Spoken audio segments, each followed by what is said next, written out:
ಸಾವಿನ ಮನೆಯಲ್ಲಿ ಒಲೆಯನ್ನೇಕೆ ಹಚ್ಚಬಾರದು ಗೊತ್ತೇ? ಗರುಡ ಪುರಾಣದಲ್ಲಿದೆ ಉಲ್ಲೇಖ. ಸಾವಿನ ಮನೆಯಲ್ಲಿ ಅಡುಗೆ ತಯಾರಿಸಬಾರದು ಅಥವಾ ಒಲೆಯನ್ನು ಹಚ್ಚಬಾರದು ಎಂಬುದನ್ನು ಕೇಳಿರಬಹುದು, ನೋಡಿರಬಹುದು.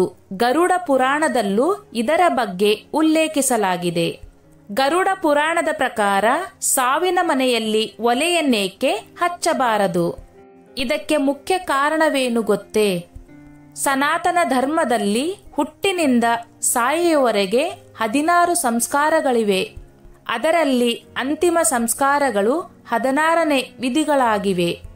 ಗರುಡ ಪುರಾಣದ ಪ್ರಕಾರ ಮನೆಯಲ್ಲಿ ಯಾರಾದರೂ ಸತ್ತರೆ ಸುತ್ತಮುತ್ತಲಿನ ಮನೆಗಳಲ್ಲಿ ಅಥವಾ ಅದೇ ಮನೆಯಲ್ಲಿ ಒಲೆಯನ್ನು ಹಚ್ಚಬಾರದು ಅಥವಾ ಯಾವುದೇ ರೀತಿಯ ಬೆಂಕಿಯಲ್ಲಿ ಬೇಯಿಸುವ ಆಹಾರವನ್ನು ತಯಾರಿಸಬಾರದು ಎಂದು ಹೇಳಲಾಗಿದೆ.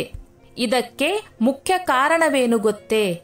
ಹಿಂದೂ ಧರ್ಮದಲ್ಲಿ ಸಂಸ್ಕಾರಗಳಿಗೆ ಹೆಚ್ಚಿನ ಪ್ರಾಮುಖ್ಯತೆ ನೀಡಲಾಗಿದೆ.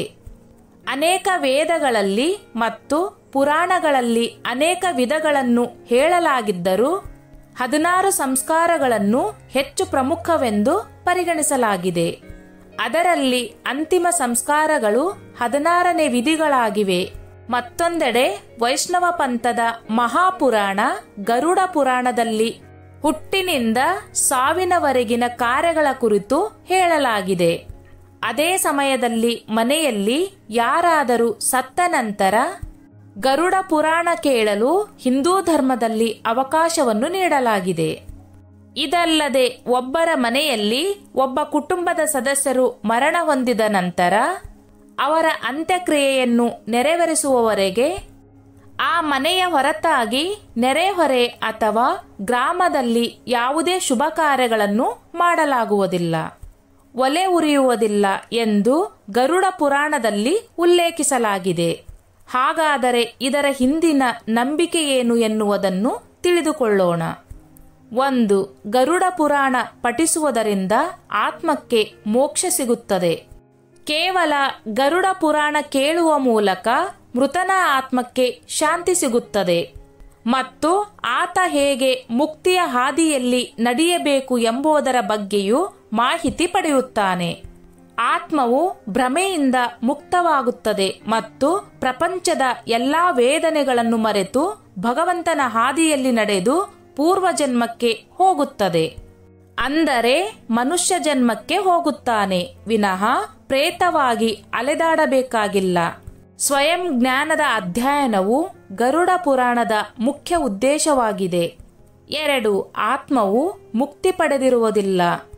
ಗರುಡ ಪುರಾಣದ ಪ್ರಕಾರ ಮನೆಯಲ್ಲಿ ಯಾರಾದರೂ ಸತ್ತ ನಂತರ ವ್ಯಕ್ತಿಯ ಅಂತಿಮ ಸಂಸ್ಕಾರವನ್ನು ನೆರವೇರಿಸುವವರೆಗೆ ಆ ಮನೆಯಲ್ಲಿ ಪೂಜೆ ಮಾಡಬಾರದು ಅಥವಾ ಒಲೆ ಹಚ್ಚಬಾರದು ಎಂದು ಉಲ್ಲೇಖಿಸಲಾಗಿದೆ. ಏಕೆಂದರೆ ಗರುಡ ಪುರಾಣದ ಪ್ರಕಾರ ಸತ್ತ ವ್ಯಕ್ತಿಯ ಅಂತಿಮ ಸಂಸ್ಕಾರವನ್ನು ನೆರವೇರಿಸುವವರೆಗೆ ಅವನ ಆತ್ಮವು ಲೌಕಿಕ ಮೋಹಗಳಿಂದ ಮುಕ್ತಿ ಪಡೆಯಲು ಸಾಧ್ಯವಾಗುವುದಿಲ್ಲ ಮತ್ತು ಮರಣದ ನಂತರ ಆತ್ಮವು ಅಲೆದಾಡುತ್ತಲೇ ಇರುತ್ತದೆ. 3. ಹೀಗೆ ಮರಣ ಹೊಂದಿದ್ದರೆ ಅಂತ್ಯ ಸಂಸ್ಕಾರ ಮಾಡಬಾರದು. ಅದೇ ಸಮಯದಲ್ಲಿ ಸನಾತನ ಧರ್ಮದ ಪ್ರಕಾರ ಸತ್ತ ವ್ಯಕ್ತಿಯ ಅಂತಿಮ ಸಂಸ್ಕಾರವನ್ನು ಮಾಡುವಾಗ ಅವನ ದೇಹವನ್ನು ಯಾವುದೇ ಪ್ರೇತ ಪಿಶಾಚಿಗಳು ನಿಯಂತ್ರಿಸಲು ಸಾಧ್ಯವಾಗದಂತೆ ಅವನ ಶವದ ಕೈ ಮತ್ತು ಕಾಲುಗಳನ್ನು ಕಟ್ಟಲಾಗುತ್ತದೆ. ಹಿಂದೂ ಧಾರ್ಮಿಕ ನಂಬಿಕೆಗಳ ಪ್ರಕಾರ ಸೂರ್ಯಾಸ್ತದ ನಂತರ ಸತ್ತ ವ್ಯಕ್ತಿಯ ಶವಕ್ಕೆ ಎಂದಿಗೂ ಅಂತ್ಯ ಸಂಸ್ಕಾರ ಮಾಡಬಾರದು. ಇಲ್ಲದಿದ್ದರೆ ಅವನು ಮರಣಾನಂತರದ ಪರಲೋಕದಲ್ಲಿ ಕಷ್ಟವನ್ನು ಅನುಭವಿಸಬೇಕಾಗುತ್ತದೆ ಎಂದು ಹೇಳಲಾಗುತ್ತದೆ.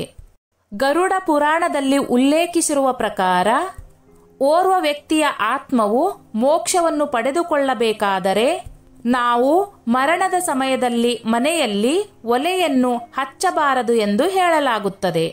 ಸ್ನೇಹಿತರೆ, ಈ ನನ್ನ ಮಾಹಿತಿ ನಿಮಗೆ ಇಷ್ಟವಾಗಿದ್ದಲ್ಲಿ ದಯವಿಟ್ಟು ಶೇರ್ ಮಾಡಿ, ಲೈಕ್ ಮಾಡಿ ಮತ್ತು ಸಬ್ಸ್ಕ್ರೈಬ್ ಮಾಡಿ.